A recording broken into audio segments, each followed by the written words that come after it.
सरफरोशी की तमन्ना अब हमारे दिल में है, देखना है जोर कितना बाजुए कातिल में है।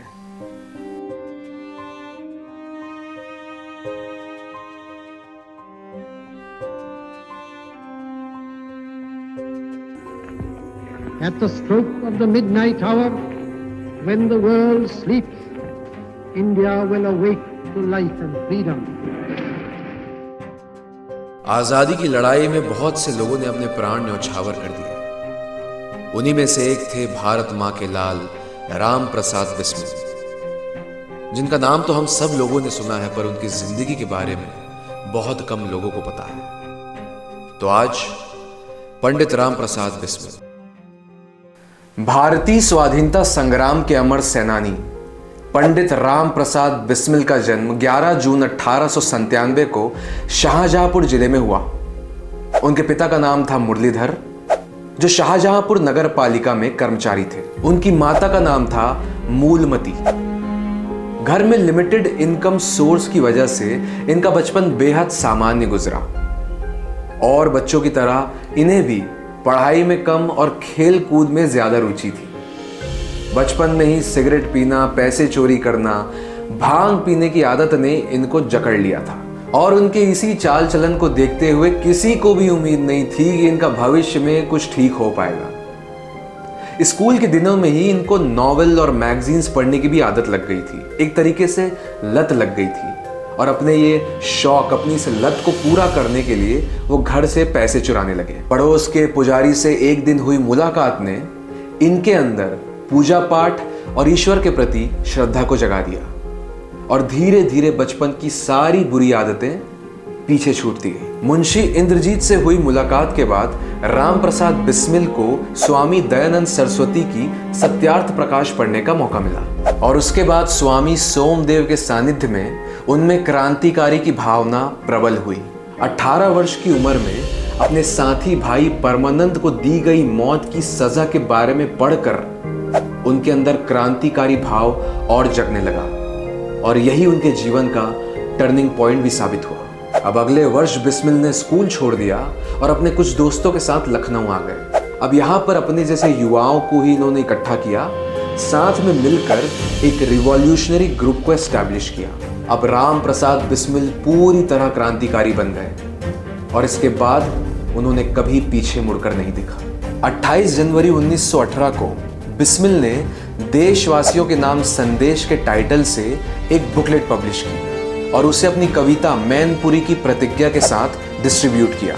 पार्टी के लिए धन इकट्ठा करने के लिए 1918 में 3 मौकों पर लूटपाट की गई। उसके बाद पुलिस ने बिस्मिल को मैनपुरी के आसपास खोजा और वो 1918 में दिल्ली कांग्रेस में यूपी सरकार द्वारा प्रतिबंधित किताबों को बेच रहे थे और जैसे ही पुलिस को बिस्मिल का पता चला, वो किताबों के साथ ही फरार हो गए।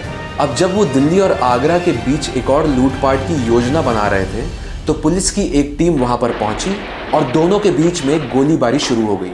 मुठभेड़ शुरू हो गया और इस बीच बिस्मिल यमुना में छलांग लगाकर भाग गए। फिर भी पुलिस ने लगातार नदी में गोलियां दागनी शुरू कर दी।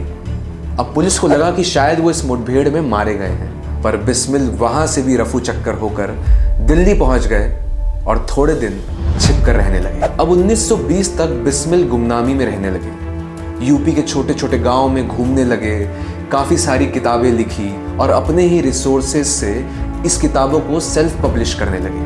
अब लाला हरदयाल की सहमति से बिस्मिल इलाहाबाद गए। यहाँ पर उन्होंने सचिंद्रनाथ सान्याल और बंगाल के एक अन्य क्रांतिकारी डॉक्टर जदुगोपाल मुखर्जी की मदद से 1923 में पार्टी का संविधान तैयार किया और बाद में एक कॉन्स्टिट्यूशनल कमेटी की बैठक 3 अक्टूबर 1924 को यूपी के कानपुर में सचिंद्रनाथ सान्याल की अध्यक्षता में आयोजित की गई। अब इस बैठक में निर्णय लिया गया कि पार्टी का नाम हिंदुस्तान रिपब्लिकन एसोसिएशन होगा, HRA।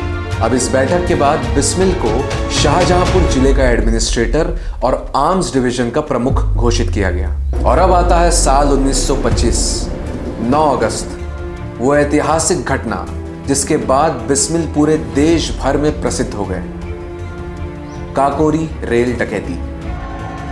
इस दिन 8 नंबर की डाउन ट्रेन शाहजहांपुर से लखनऊ जा रही थी। जैसे ही ये काकोरी स्टेशन क्रॉस करी, राजेंद्र लहरी ने इमरजेंसी चेन खींच दी और ट्रेन रुक गई। बाकी के क्रांतिकारी ने गार्ड्स को घेर लिया और उसके बाद इन्होंने एक स्पेसिफिक डब्बे पे हमला किया जहां पर अंग्रेजों का कलेक्ट किया हुआ टैक्स ब्रिटिश एम्पायर जा रहा था और बिस्मिल और उनका समूह सिर्फ उन पैसों को लूटना चाहता था। अब एचआरए के लिए ये लूट करने के कई ऑब्जेक्टिव्स थे, जैसे पहला, पार्टी को फंड करना, दूसरा, ब्रिटिश एडमिनिस्ट्रेशन के खिलाफ प्रोटेस्ट करना कि वो लोग भारतीयों से बहुत सारे टैक्सेस लेते हैं, तीसरा, पब्लिक अटेंशन लेना और अपनी पार्टी एचआरए के लिए एक पॉजिटिव इमेज तैयार करना। अब इस घटना के बाद 40 क्रांतिकारियों को गिरफ्तार किया गया, जबकि घटना में सिर्फ 10 क्रांतिकारी मौजूद थे। काकोरी कांड में जिनका दूर दूर तक कोई संबंध नहीं था,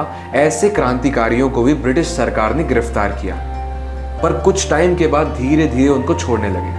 अब 18 महीने की कानूनी कार्रवाई के बाद राम प्रसाद बिस्मिल, अशफाक उल्लाह खान, रोशन सिंह और राजेंद्र लहरी को मौत की सजा सुनाई गई। 19 दिसंबर 1927 को राम प्रसाद बिस्मिल को गोरखपुर जेल, अशफाक उल्लाह खान को फैजाबाद जेल और ठाकुर रोशन सिंह को नैनी इलाहाबाद जेल में फांसी दे दी गई। बिस्मिल के शरीर को दाह संस्कार के लिए राप्ती नदी ले जाया गया और उसके बाद से वह स्थान राजघाट के नाम से जाना जाता है। राम प्रसाद बिस्मिल का जीवन सिर्फ एक क्रांतिकारी का जीवन नहीं है, उनका जीवन कई सारे बदलावों से होकर गुजरा है और वो सारे बदलाव ने इनको एक हीरे के रूप में तराशा है और इस कदर तराशा है कि वो जिस से भी मिलते सब उनके मुरीद हो जाते। वो सिर्फ क्रांतिकारियों में ही नहीं बल्कि जन जन में भी लोकप्रिय होते गए। 19 दिसंबर 1927 राम प्रसाद बिस्मिल को फांसी के तख्ते के पास ले जाया गया और उन्होंने फांसी के तख्ते को देखकर कहा, मालिक तेरी रजा रहे और तू ही तू रहे, बाकी ना मैं रहूं ना मेरी आरजू रहे। जब तक कि तन में जान रगों में लहू रहे, तेरा ही जिक्र या तेरी ही जुस्तजू रहे। I wish the downfall of the British Empire.